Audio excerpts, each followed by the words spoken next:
ანუ ადამიანმა უნდა იცოდეს საკუთარ თავთან გულწრფელი ყოფა, გულწრფელი აღიარება და დანახვა საკუთარ თავში რა ავკარგიანობა ან შუქჩიტილები არსებობს.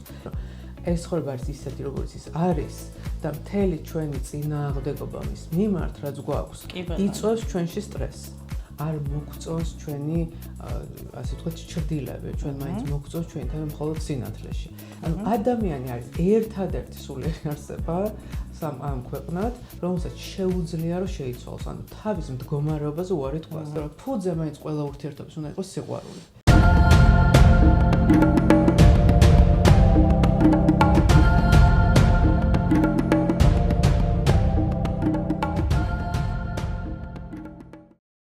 მოგესალმებით, ჩემი პოდკასტიდან და ძალიან მიხარია რომ კიდევ ერთხელ თქვენთან ვართ და დღეს ჩემი სტუმარია არაჩვეულებრივი სალომე ფანჯიკიძე, რომელსაც წარდგენა თითქმის არ ჭირდება, მაგრამ მაინც წარვადგენ რომ სალომე არის ფსიქოთერაპევტი და EMDR, ხო? EMDR სპეციალისტი, კი ბატონო, არტ და EMDR სპეციალისტი და სალომე ძალიან დიდი მადლობა რომ მოხვედი ჩემთან. ძალიან მიხარია რომ მოვედი. და მოკლედ ჩვენი ნაცნობობა არც ისე ახალია და იყო დრო, როცა ძალიან დამეხმარა და აქაც მინდა რომ ძალიან დიდი მადლობა გითხრა ამისთვის და იმის მერე ვაგრძელებთ ესე მოკლედ ურთიერთობას და ეხლა მიხარია რომ ჩემს სახელოსნოში ხარ ცნობიერების სახელოსნოში. ძალიან მიხარია. სალომე, პირველ რიგში მინდა რომ შევეხო ესეთ ძალიან საინტერესო თემას, რომელიც არის ძალიან ხშირად გვეუბნებიან, რომ პირველ რიგში უნდა გაიცნო საკუთარი თავიო. და ეს საკუთარი თავის გაცნობა ყველას ალბათ სხვადასხვანაირად ესმის რა, და აი როგორ ხდება, ანუ უნდა როგორ მესმის მე?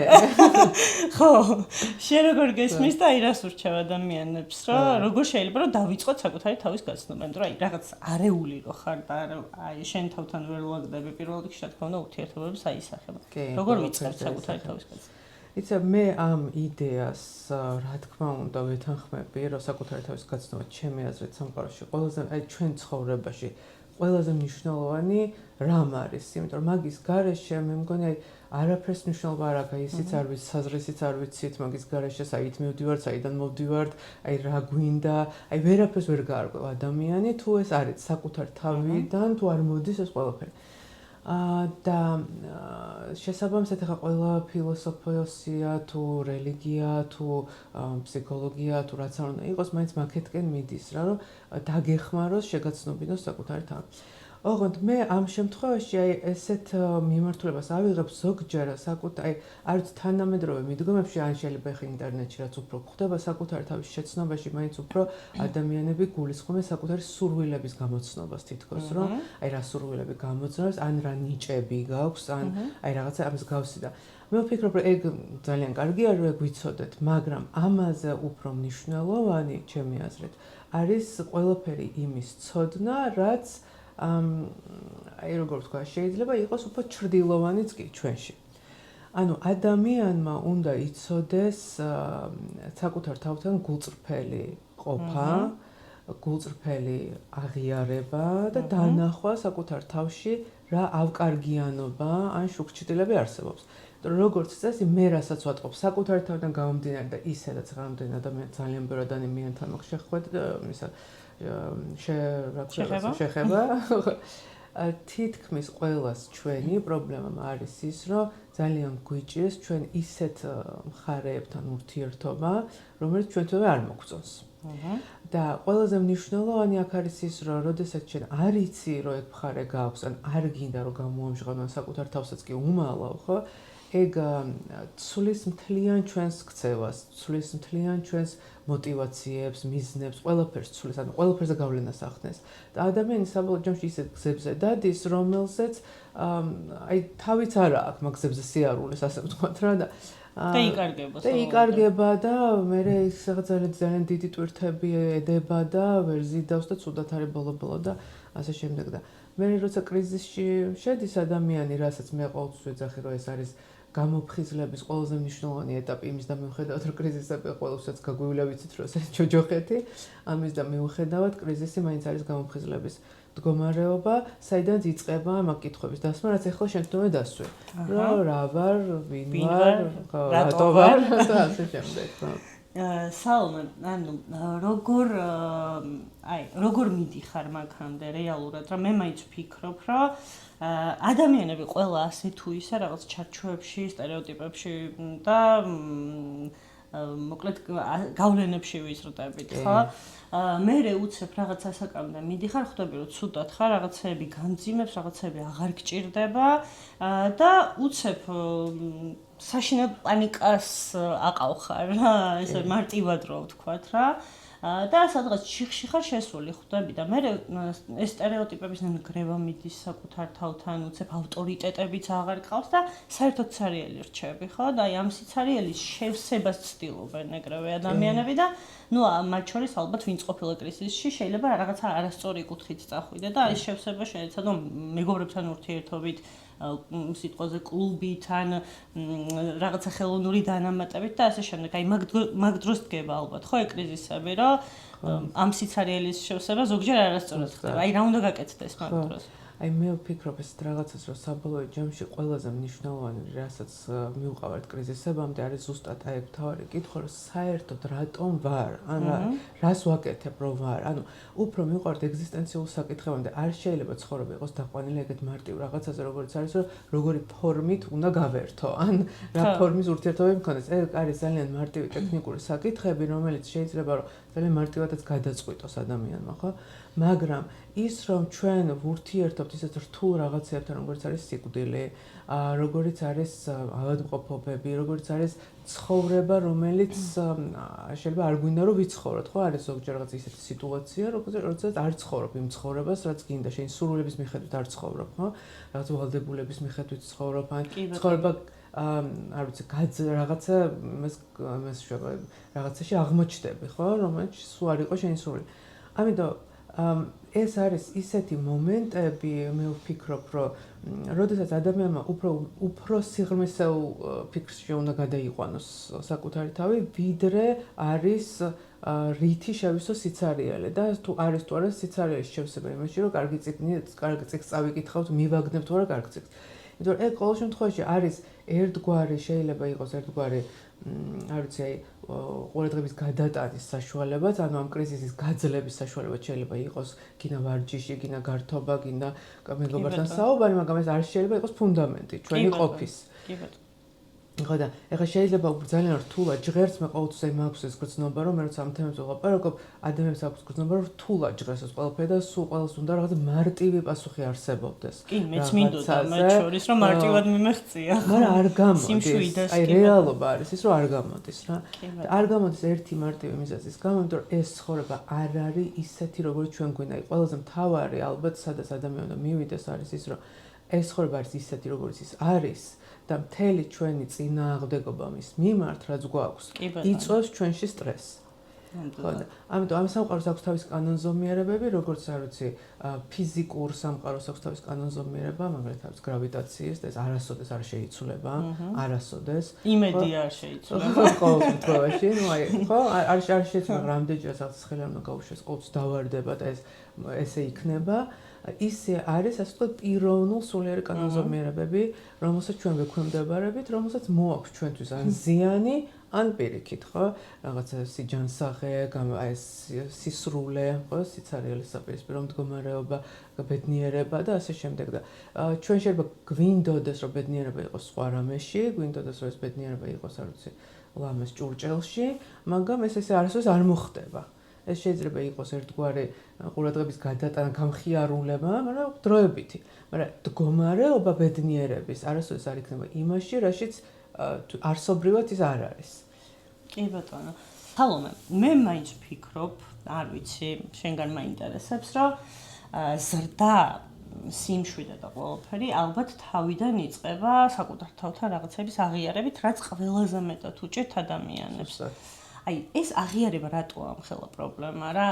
დაუშვათ, აი ბავშვობიდან უნდა ისწავლებოდე ეს თუ არ ვიცი რა უნდა იყოს, რომ პირველ რიგში როცა საკუთარ თავთან აღიარებ, რომ ან ვიღაცის გშურს, ან რაღაცა ბოროტება არის შენში, ან ეხა ეს რატო გავიფიქრეს ხო ბოროტება, შეგიძლია დაიტოვო ხო მე, ან გაუშვა ეს ყველაფერი და იმდენად ჭამს ეს არ აღიარება ადამიანს და რატოა ესეთი რთული ადამიანებისთვის აღიარება და მე ვერ გაზრდა მოყვება ყველაფერს ხო რა თქმა მე ვფიქრობ ესეთ რამეს რომ ეს ყველაფერი ჩვენ გვემართება მაინც ამპარტავნებისგან რა ჩვენ მაინც ბუნება ყველას გვაქვს ამპარტავნული რაც ნიშნავს იმას რომ არ მოგწონს ჩვენი ასე ვთქვათ ჩრდილები ჩვენ მაინც მოგწონს ჩვენი თავი მხოლოდ სინათლეში და კარგი მხრიდან და აი ეს მიუღებლო, იმიტომ რომ როდესაც მე ვაღიარებ რომ მე ცუდი ვარ, ასე ვთქვათ, ცუდი რაღაცები მახასიათებს, მაშინ მე რაღაცით შეიძლება ზოგჯერ წარმოვიდგინე რომ შენზე დაბლა ვარ, ან ვეღარ ვარ იმ სიმაღლეზე, რომელზეც მინდა რომ ვიყო, ვთქვათ, პიროვნულად ან მორალურად ან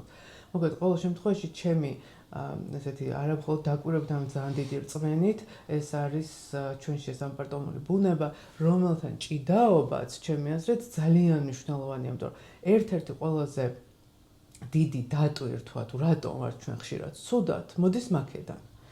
იმიტომ რომ ჭიდა, ხო, აი ამ არაღი, ხო, აი ვისაც გამოცდილია ყველა მიცის, რომ ეს მართლა ესე არის, ამიტომ ხანდახან მგონია რომ როცა ვლაპარაკობ არის უმაგას, რომ ნეტა გასაგებია ადამიანისთვის, რასაც ვამბობ, მაგრამ აი ვისაც ოდნავ მაინც ეს გამოცდილია, ყველას კარგად ესმის, რომ ის თუ ჩვენ არ ვაღიარებთ რაღაცას ჩვენ გულში არის, ის გულს გვიჭამს. და ეს არის აბსოლუტური ჭეშმარიტება. და როცა მაგასაც ცნობიერებ, უცებ როგორ მარტივდება ყველაფრის აღიარება ძალიან და განთავისუფლდებიან რა ადამიანი თავისუფლდება ძალიან. თან პლუს მაგას მგონია რომ პირდაპირ კავშირშია რომ როცა საკუთარ თავთან რაღაცას აღიარებ. ნუ მე შეიძლება ბოროტე იყო საერთოდ და ძალიან მოგწონდეს რომ ბოროტე ხარ და დარჩე, ანუ არ არის ბოროტებაში არ არის ხო ეგ პრობლემა. მე ალბათ ურთიერთობებში ზოგადად ძალიან ჯანსაღი ხარ. იმიტომ რომ ისეთ ადამიანებს ხვდები, ვინც რეალურად შენი ინტერესების მქონეა, ან პირიქით შენ საერთო ინტერესები გაქვთ და აი ეგ მაინტერესებს რომ საკუთარი თავი, აი უფრო კარგად რომ ჩამოვაყალიბოთ.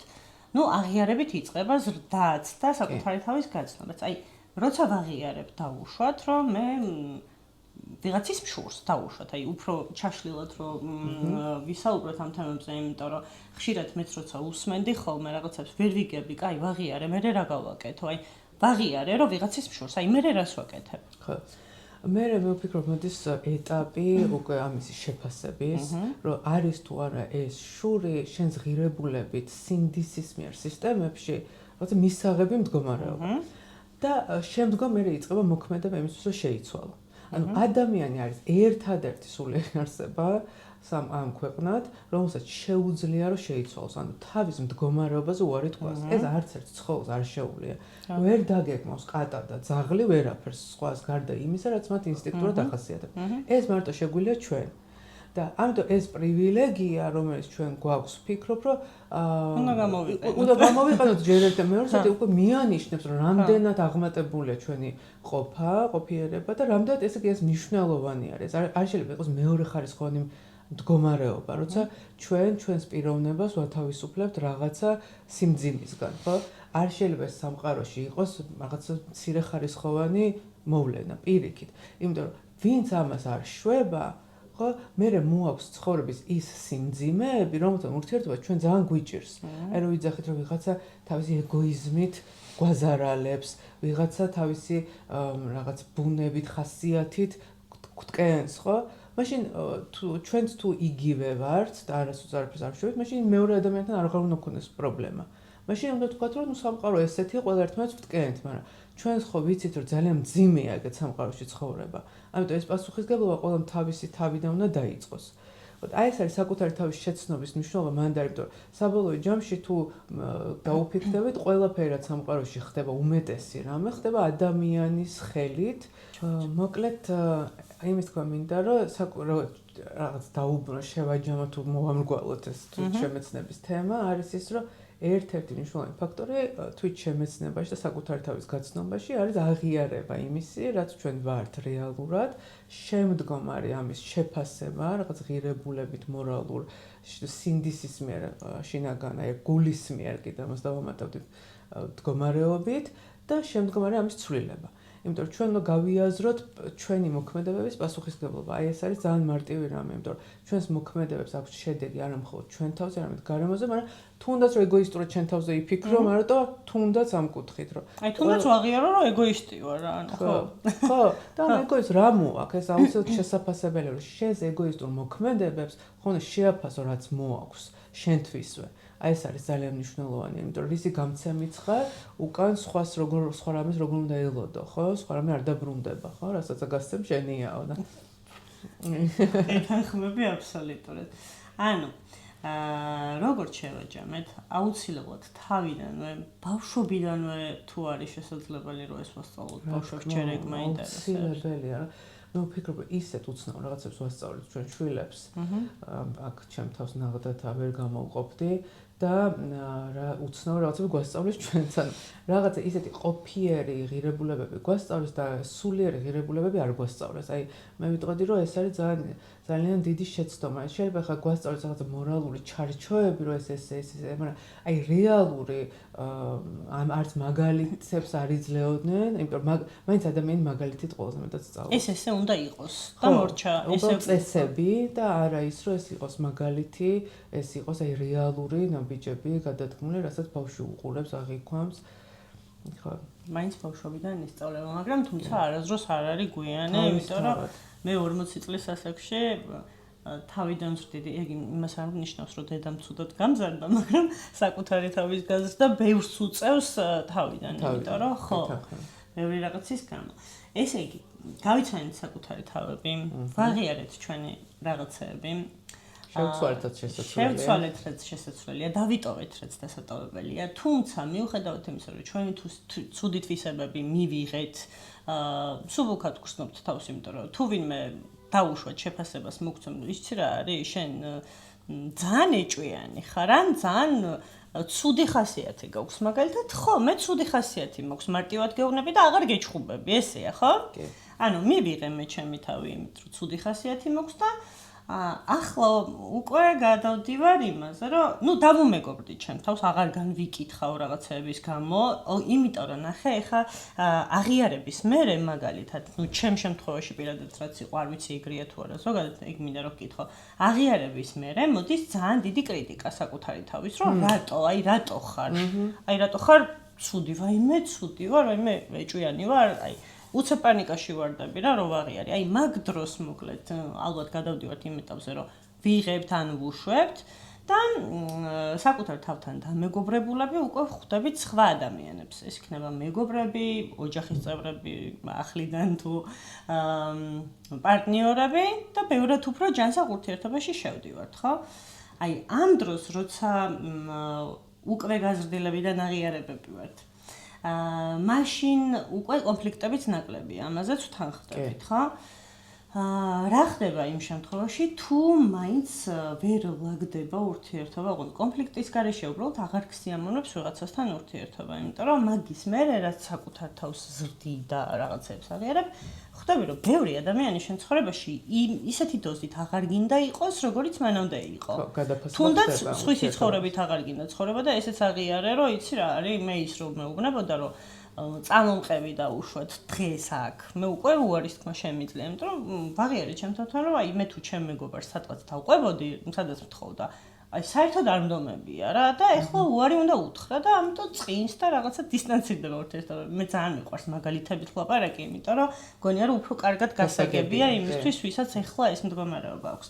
აი, მაგ დროს როგორ ვინარჩუნებთ თუ არ ვინარჩუნებთ ამ ურთიერთობებს, როცა წინთ ადამიანებს და აი რა ხდება მაგ დროს ურთიერთობებში ეგრეთ. აუცილებლად ხდება ეს ტრანსფორმაციები და მე ვფიქრობ, რომ ეგ არის გარდაუვალი ნაწილი ამისი. რა თქმა უნდა, ყველაზე მნიშვნელოვნად ჩვენ რასაც უნდა დავუკვირდეთ არის ის, რომ ამ ტრანსფორმაციის პირობებში თქვა შეიძლება ვიღაცებთან ნაკლები გაგებიანობა გქონდეს, ან უბრალოდ ჩვენი ურთიერთობა შეიძლება იდგა ზუსტად იმაზე, რომ მე ყოველთვის ვიყავი დამთმობი და ამიტომ როცა ამაზე აღარ დგას ეს ურთიერთობა, რომ მე შევიცვალე, შეიძლება ურთიერთობა ან განელდეს, ან ფორმა იცვალოს და ეს აღარ იყოს იმ ფორმატზე. მაგრამ ჩვენ უნდა მოგეთ აი ამასთან ურთიერთობა არა მხოლოდ ჩვენთან, არამედ მეორე ადამიანთანაც უნდა შეგვეძლოს თუნდაც ახსნის დონეზე, ვინ რა მიიღებს ეგ უკვე ჩვენი მხარე არ არის, მაგრამ ჩვენ მაინც უნდა შეგვეძლოს მეორე ადამიანის გათვალისწინება, იმიტომ რომ ჩვენ კი შევიცვალოთ, მაგრამ მისი რეალობაც ხო შეიცვალა. აი მე ვფიქრობ, რომ აი ეს პასუხისგებლობა მაინც მეგობრებს ან ახლობლებს ერთმანეთის მიმართ უნდა გქონდეს. რომ კი მე პრობლემა მქონდა, შეიძლება მანამდე არ ვიცნობდი ჩემ თავს და იმიტომ ვიყავი ასე. ეხლა რაღაცა სხვა ეტაპი დამიდგა ცხოვრებაში და ახლა ასე ვარ. და შენ შეიძლება მე დაგაყენე ამის წინაშე, რომ ჩვენ რაღაცა ესეთი ურთიერთობა გქონდა და ეხლა უკვე სხვანაირი გვაქვს. შეიძლება შენაც გწყინს, შეიძლება არ მოგწონს, განიცდი, რაღაც ის ძველი გერჩიუნა, მაგრამ აი უნდა დავეხმაროთ ერთმანეთს, ხო, რაღაცნაირად. მე ესე ვფიქრობ, იმიტომ რომ ფუძე მაინც ყველა ურთიერთობის უნდა იყოს სიყვარული. და სიყვარული მაინც მოდის გამოიხატება, ხო, რაღაცაში მზრუნველობაში, რაღაცაში გამოიხატება, არ შეიძლება სიყვარული იყოს მხოლოდ გრძნობა, ხო? აი ყოველთვის რაღაც მოქმედებაში გამოდის, ან მადლიერებაში, ან აი ეს ახლობლობაში, ზრუნვაში, ბევრ რამეში ხო. ხო, თუნდაც აღარ არის აუცილებელი რომ რაღაც ყოველდღიური შეხება გქონდეს და იშვიათად გქონდეს, მაგრამ ბევრად უფრო ნაყოფიერი იმ ადამიანის. კი. უბრალოდ აი ეს ტრანსფორმაცია, იმისი ეს იძულებითი ტრანსფორმაცია შეიძლება დავეხმაროთ იმ ადამიანსაც რა. ნუ ზოგჯერ არის ზოგი ვერ იღებს, არის ხო, სხვადასხვა ხასიათი აქვს ადამიანებს და ზოგი ვერ იღებს, კონფლიქტში შემოდის, ახლა მანდაც ნუ რაღაცა ლავირება უნდა შევძლოთ რა, მაგრამ ყოველ შემთხვევაში ჩვენ მიმღები უნდა ვიყოთ იმისი, რასაც ჩვენ გამოვიწვევთ, ჩვენვე რაღაცა დონეზე ვალდებულება გვაქვს, რომ უხელმძღვანელოთ ან რაღაც ჩართულები ვიყოთ ამ პროცესში, რაც ჩვენთვე გამოვიწვიათ, ანუ მეორე ადამიანის ცხოვრების შევცვალეთ რაღაცა დონეზე, ხო და ამიტომ მე ვფიქრობ, რომ ეს ვალდებულება ჩვენ გვაქვს. საერთოდ მე ვარ ვალდებულების ტიპაში, ანუ მე მიყვარს, როდესაც ადამიანები იაზრებენ, რომ სამყაროში ყველაფერი მათი ირგვლივ არ ტრიალებს, რომ ჩვენ გვაქვს ერთმანეთის მიმართ ვალდებულებები და ეს ვალდებულება არა ის ნაძალადები არა, აი რეალური ვალდებულება, რომელიც შეიძლება ხო ზოგჯერ დააძალოს პასუხისმგებლობა ერთმანეთის მიმართ. სალომე, რო გადავიდეთ წყვილების ურთიერთობებს, მე ვიცი რომ შენ ძალიან ბევრი საყვარელი პაციენტი ყავს და წყვილებიც დადიან შენ. გამოვდექი მაგ სფეროში, რატომ ხარ? მე ვიცი რომ ძალიან ბევრი წყვილი ურთიერთობა გადაგირჩენია და ალბათ ნუ ყველაზე საინტერესო კითხვა ის იქნება, დაგიშორებია? სხვათა შორის კი უნდა ვთქვა, რომ გავააზრებინე, რომ მათ ეს ნაბიჯებს გადასათვალე, რომ ხო. მაგისტრის არიან მოსულები ჩემთან წინამძღოლებში. მართლა? კი. და აი ეგ როგორი რაღაცაა, იცი? ეს მღვდელი რო ჭირდებათ ეკლესიაში დასამოწმებლად ქორწინების და ფსიქოლოგი განსაკუთრებით შენი დამოწმება უნდათ, ხო? ხო, ეგეც საინტერესოა რა. მოდი ჯერ კარგი ამბით დავიწყოთ და მე მაგით დავასრულოთ, ანუ ძირითადად ანუ რა პრობლემებით მოდიან, ну რა თქმა უნდა, კონფიდენციალურობას არ ვარღვევთ, უბრალოდ ზოგადად რა პრობლემებია და აი როგორ გვარდება მე შენს მერე როგორ მიდიან წყვილები, ბედნიერად როგორ აგრძელებენ ცხოვრება. მე აი რასაც დავაკვირდი, ნახე როგორ რაღაცაა თათაც რომ ეს არა ქვია, ძირითადად როგორც ხვდები ადამიანები თქვათ იწყებენ ურთიერთობას რაღაცა სურვილებით. და ეს სურვილები არის იმდენად ვიწრო, აი მაინც ვიღაცამ შეიძლება დაიწყოს ურთიერთობა ვნების გამო მაგალითად. ანუ ეს კი იყოს ერთადერთი მოტივი, მაგრამ ძალიან ძლიერი მოტივი იყოს. ვიღაცები ამას შეიძლება რაღაცა სიმშვიდეს ეძებენ, ხო რაღაც სტაბილურობას, თუნდაც ფინანსურს, თუნდაც რაღაც არ დაძდევენ ემოციებს ვიღაცები. ვიღაცები პირიქით რაღაცა ემოციებს დაძდევენ, აღმაფრენას დაძდევენ, ვიღაცები დაძდევენ აი სხვადასხვა რაღაცას. ეს კიდევ ერთხელ ეს არ არის ერთადერთი მიზეზი, მაგრამ ზოგჯერ არის ეს არის ხოლმე განსაზღვრელი მიზეზი. ყველა ესეთი სურვილი, როგორც წესი, მე შემდგომ გადადის, ფერმკრთალდება, იმიტომ არ შეიძლება ვნება იყოს 40 წელი მაგალითად, ან არ შეიძლება სტაბილურობამ, ფინანსურმა სტაბილურობამ, სულ ყოველთვის 40 წელს ფინანსური სტაბილური იყო, ეს იყოს შენთვის მუდმივად დამაკმაყოფილი. ადამიანის ბუნება მაინც ხარბია, მეტი გინდება, სხვა მოთხოვნილებები შემოდის, ხო? და შემდგომ რასაც ვატყობ და ვუკვირდები არის ის, რომ ყველაზე მეტად თავს იჩენს ის, რომ რეალურად ადამიანებს ერთმანეთის არ ესმით. ანუ ურთიერთგაგება არ არის ადამიანებში. მანდაც ის ხო არ არის წინაპირობა, რომ საკუთარ თავებს არ იცნობენ. აუცილებლად მაგის წინაპირობა არის, აუცილებლად და ყველაზე მთავარი ჩემი აზრით, ყველაზე მთავარი მიზეზი არის ის, რომ მათ არ იციან რის გამო შეუღდნენ. ანუ აი ეს შეთანხმება არ არსებობს, რის გამო არიან ერთად. ეგ ძალიან საინტერესო რაღაც თქვი და მე მკითხებს დაგისვამ მაგაზე გა. აი, იმიტომ რომ ყველა თავისას იქ მაყოფილებს და თითქოს ამას არც არავინ არ ახმოვანებს, მაგრამ ის რომ ჩვენ თანხმდებით, რომ რატო ვართ ერთად რას ვაშენებთ, ეს ძალიან ცოტა წყვილში არის. აი ძალიან ცოტა წყვილში არის. ხო და ამიტომ მე ეს პრობლემები მოდის, იმიტომ რომ როგორც კი ვთქვათ, გადაივლის რაღაცა ეიფორიები, რა თქმა უნდა, პრობლემები თავს იჩენს. მე ხა ადამიანი ყველა ერთმანეთს ვეჩვევით, სიყვარულიც არის, რაღაცა დონეზე ხო ვიღაცას ძლიერად, ვიღაცას ნაკლებად, მაგრამ რა მნიშვნელობა აქვს ორი ადამიანი მაინც გინდა არ გინდა კავშირდება ერთმანეთთან, ხო? მაინც არსებობს ხო ეს რაღაცა მიჯაჭულობაც ისე და მე ძალიან რთული ხდება განშორება, მაგრამ ამ ვერ განშორებაში იმდენი კონფლიქტია, რომ საბოლოო ჯამში ისე ზიანდებიან ადამიანები ემოციურად და ფსიქოლოგიურად და ისე ტანჯვაში არიან, რომ ну აი არ ვიცი რა. მე გარედან ახლობელი რო ხარ კი ურჩევრო ხა ესეთ ურთიერთობას ჯობია დაშორდა, მაგრამ ფაქტი არის ის, რომ ადამიანებს უჭირთ ერთმანეთთან დაშორება. იმე ყოველას თითქმის ყოველას ეს გამოცდილება გვაქვს, რომ გვიჭირს ერთმანეთთან დაშორება, იმიტომ რომ ეს ადვილი არ არის, ხა მეორე ადამიანთან. შიშები გაქვს, რაღაცა. ხო, შიშებიც გაქვს და თვითონ იმ ადამიანის მიმართაც გაქვს რაღაცეები, რა არის ესე იგი ერთი ხელის მოსმით და ეს ვერ უბრძანებ გულს ასე ვთქვათ რა, და ამიტომ ადვილი არ არის. ხო და მე რასაც ვატყობ, ეგ არის. თუმცა აი რაც მითხარ რომ რითი გადამირჩენია თუ ეს არის რაღაცა, რასაც მათი ურთიერთობა შეიძლება დაეფუძნოს, რაღაცა ღირებულებას, რაღაცა აი ამ კავშირს, რაღაცა ერთობას, ყველაზე მეტად სიყვარულს. თუ ამ წყვილში სიყვარული არის, ისინი იპოვიან რაღაცა გადაკვეთას, საკუთარი თავის დათმობით, ან შეცნობით, თუნდაც წინასწარ ვილაპარაკეთ, აღიარებით რაღაცების შესაბამისად ცვლილებით. და შეიძლება რომ იმას, მაგრამ ზოგჯერ არის რომ თქვით რომ რატო შორდები ვაშორებ ასე ვთქვათ ჭრილში ვიღაცებს, იმიტომ რომ ეს კავშირი სიყვარულის მიერი არ არის. ეს კავშირი არის ზოგჯერ ეგოს მიერი. რომ მე ვთქვათ აი მარტოობა არ შემილია. მე არ შემიძლია რომ ჩემი ცოლს ახლა ვინმე სხვასთან გაიაროს, ეს არ შემიძლია და ამიტომ არ დავშორდები ჩემ ცოლს. მე ის არ შემიძლია ჩემი შვილებს ვიღაც გამამაყავდეს. არც მე მინდა ეს ცოლი, მაგრამ სხვასაც არ უნდა ყავდეს. ან სხვადასხვა მიზეზი არსებობს, რატომაც ადამიანები ერთმანეთს ვერ შორდებიან, ან კავშირი რატომ აქვთ ერთმანეთთან. და ეს იმდენად მძიმე რამე არის, ხო, რომ აი ამ დროს მე მიმყავს ეს ადამიანის გაცნობიერებამდე, რომ არის დაფიქრდით, არის კი თქვენ შორის სიყვარული. აი რეალურად ეს დასაფიქრება ყველაზე მეტად პირველი ჩემი კითხვა ყოველთვის არის ის, რომ არის თუ არა თქვენ შორის სიყვარული, ყველაზე მეტ პირველი პასუხი ეს მაინტერესებს.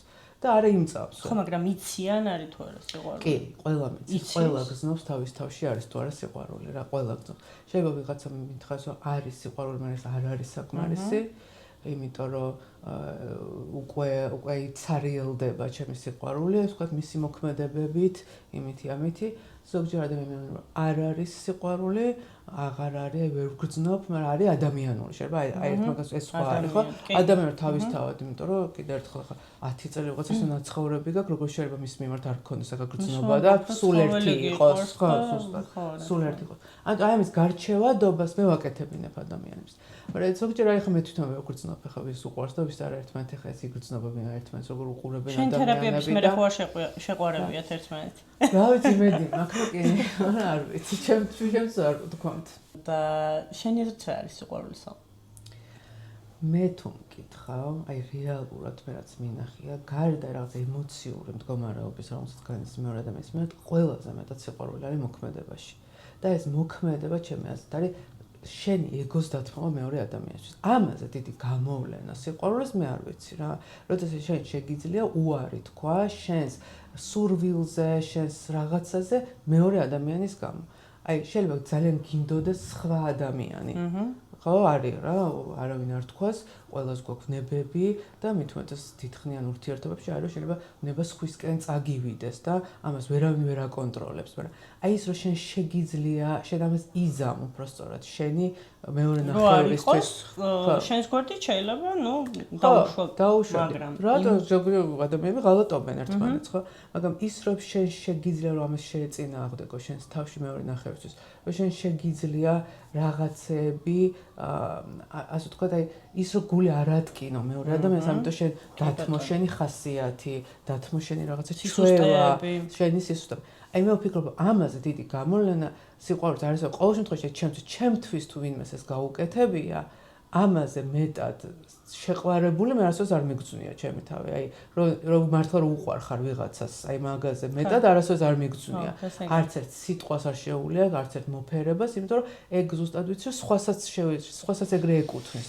ვიღაცასაც ეგრე შეუძლია უთხრან, ხო, იგივე ჩემმა პარტნიორმა 5 წელიწადში რომ სხვა ყავდეს, იგივეს ეტყვის იმასაც და იგივენად მოეფერება და ეხლა მე მაგალითად ძალიან თბილი ადამიანი ვარ და ეხლა 9 პარტნიორი რომ ყავდეს 9-ს ერთნაირად მოვეფერები ალბათ, იმიტომ რომ ეგეთი ვარ მე თვითონ. მაგრამ მე ვისთვისაც აი რაღაცას გავაკეთებ, ეგ უკვე სხვა არის, სხვა სიყვარულის გამოვლენა და ამაზე დიდი შეკავშირება მე არ მგონია თუ ადამიანებს შორის არსებობს რა. აი ძალიან აკავშირებს ეს ყველაფერი ადამიანებს. იმიტომ რომ მე რო შენთვის რაღაცა გაკეთებული მაქვს, გინდა არ გინდა ეს უკვე ჩვენ შორის კიდე უფრო სხვა ჯაჭვია. ხო. კი. ძალიან ძვირფასია ეგ კავშირი, მაგრამ სალომე, შენი აზრით წყვილები, ნუ აი დაუშვათ გაიცნეს ერთმანეთი დღეს, ხო, წყვილებმა და ნუ რაღაცა გადაწყვეტეს გარკვეული პერიოდის მერე, რომ რაღაცა ურთიერთობის ჩამოყალიბებისკენ მიდიან.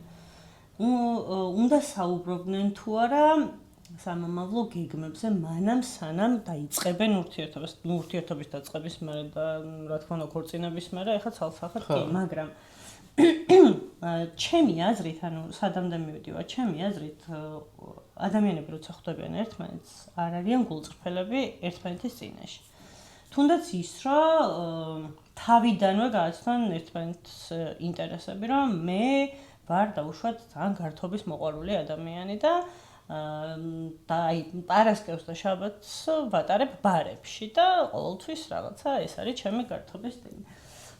მეორე ადამიანი ეუბნება, რომ მე ვარ მხატვარი და მიყვარს სახლში ყოფნა და პარასკევს და შაბათს მიჩვენია, რომ რაღაცა ერთ ჭიქაღვინოსთან ბუხართან დავხატო რაღაცა პროცესი და მე მინდა რომ ჩემი პარტნიორიც ჩემს გვერდით იყოს და თუნდაც ჩემი პარტნიორი დავხატო. ძალიან რომანტიკული სცენა დავდგი, მაგრამ მაინც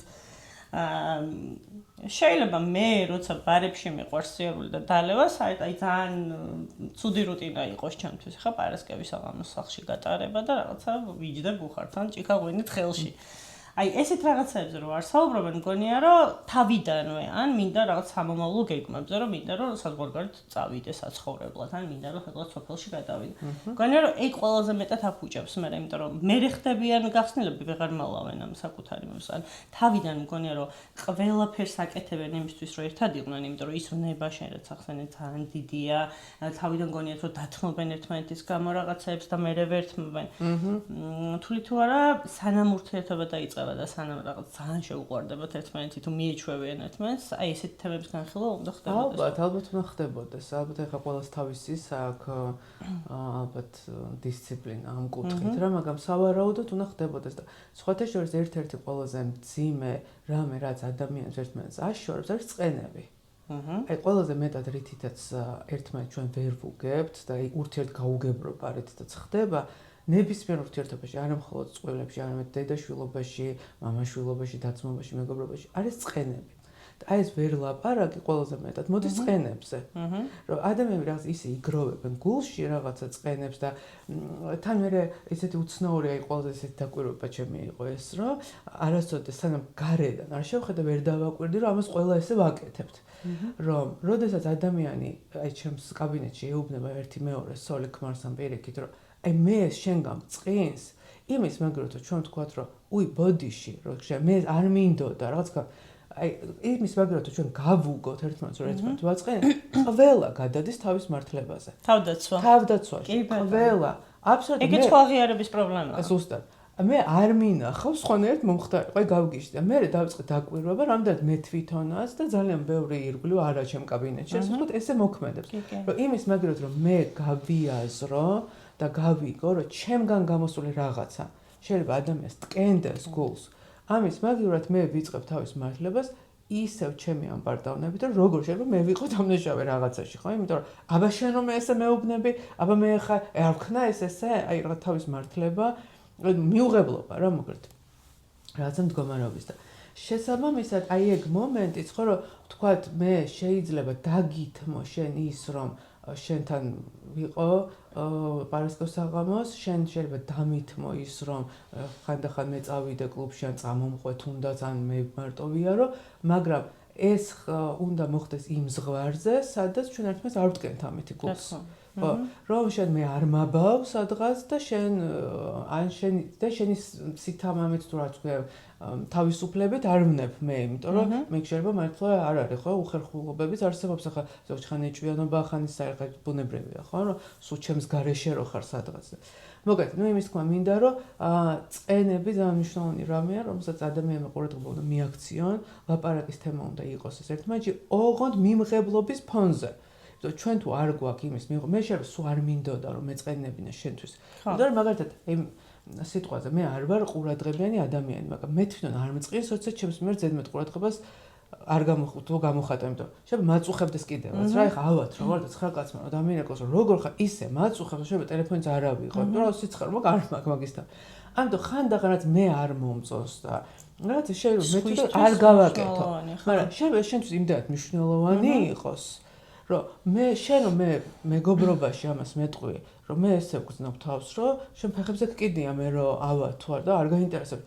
მე რომ დავიწყო, იცი რა, ხა მე ესეთი ვარ და მე თვითონ ის, აი, რატომ უნდა დავიწყო? ვიტყვი რა, ბოდიში, იცი რა, მე რაღაც არ მესმის ეგ, მაგრამ რა ხან შენთვის ესეა, მე ამას და არა და რა ჯანსაღი და მარტივი დიალოგია რეალურად. და ნახე, მე ამას შენთვის შევცვლი. აი რომ ვიძახდი თავიდან, ხო? ეგოს დაჭერდება ჩემი ყურადღება, მე დაგირეკავ, როცა სიცხე გექნება. რაც ნიშნავს იმას, რომ მე გადავაბიჯებ ჩემ თავს, დავასწავლე ჩემ თავს რაღაცა, შენს გამო იმას ვიზავ, რომ ჩემთვის ბუნებრივი არ არის, ხო?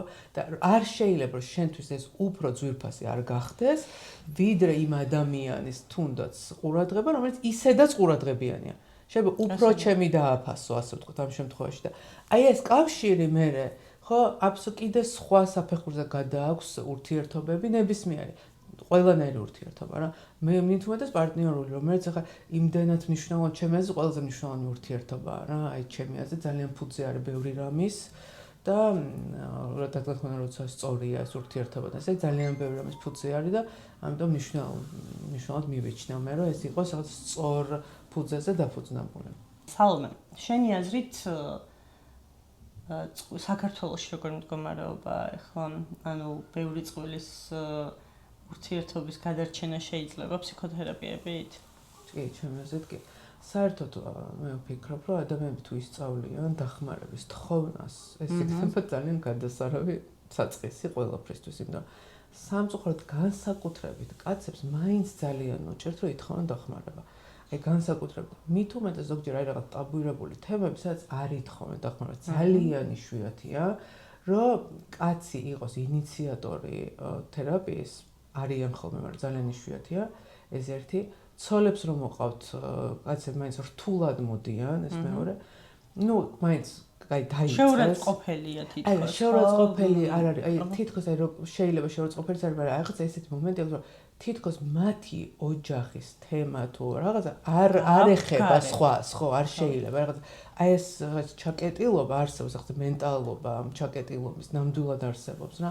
მაგრამ ზოგჯერ ნუ იმდენად ზღვარზე მიდიან, რომ ალბათ სხვა გზა რო არ აქვთ ხოლმე, მაშინ დგამენ ამ ნაბიჯს. ხო და აი მე ვფიქრობ, რომ აი ერთი კარგი იქნება თუ ადამიანები გადააბიჯებენ მაგას რა, აი ნამდვილად განსაკუთრებით კაცები, რომ თუ მიხვდებიან რომ მათ უჭირთ რაღაც, აი თუნდაც შეიძლება არ ესმოდათ მათი ცოლი რაზე წუხს. აი ძალიან ხშირად არის, რომ ცოლები რაღაცაზე წუხან და ქნებს არ ესმით რაზე წუხ. აი საერთოდ არ ესმით, ვერ შედიან მათ მდგომარეობაში მართლა. მაგრამ საბოლოო ჯამში მერე გამოდის, რომ 1 წელი, 2 წელი, 3 წელი და ბოლოს ეს ქალები ტოვებენ ამ ურთიერთობას. და მე ეს კაცები არიან გაბრაზებულები და რეალობა ამისი არის ის, რომ თუ შენ არ გესმის შენ ცოლი რაზე წუხს, შეიძლება შენ კი გეჩვენება, რომ ეს რაღაც სულელური წუხილებია, ქალური წუხილებია, რაღაც სისულელეა. ხო, მაგრამ ამის და მიუხედავად მაინც უნდა შეაფასო, რომ ეს ყველაფერი იწვევს რაღაცა თქვენი კავშირის რღვევას. და თუ ამას არ წაუყრუებენ და შეაფასებენ, აუცილებლად მოუნდებათ რომ რაღაცა ითხოვენ, რაღაცა დახმარება. ნებისმიერი ადამიანისგან ფსიქოთერაპია არ არის ერთადერთი გზა დახმარების, ნამდვილად არ არის. კარგი გზა არის, ნამდვილად ძალიან დახვეწილი არის ეს მიდგომები, თერაპიული თვითონ ტექნიკები, ცოდნა ნამდვილად და ამას არ ღირს ახლა რომ გადააგდო პანჯარაში ასე ვთქვათ, თუმცა არ არის ერთადერთი გზა, ხო? არის ბევრი სხვადასხვა გზა, რითითაც ადამიანებს შეუძლიათ რომ ვთქვათ იპოვონ ის ფუძე თუ საფუძველი, რითითაც ისინი ერთმანეთს უფრო დაუახლოვდებიან.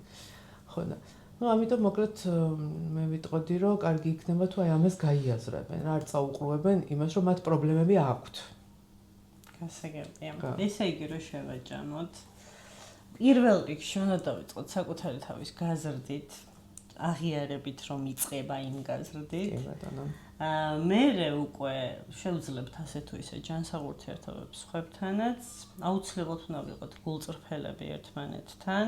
კი ბატონო. უნდა მოусმინოთ ერთმანეთს. ბოდიშის მოხდა უნდა შეგვეძლოს, იმიტომ რომ ბოდიშით ადამიანი კი არ კნინდება, პირიქით მაღლდება.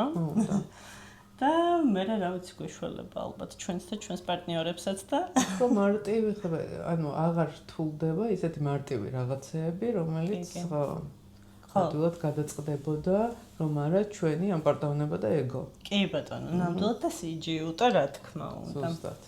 ძალიან დიდი მადლობა, ბევრი მადლობა თქვენ. კარგი იყო შენ სივრცეში, სახელოსნოში.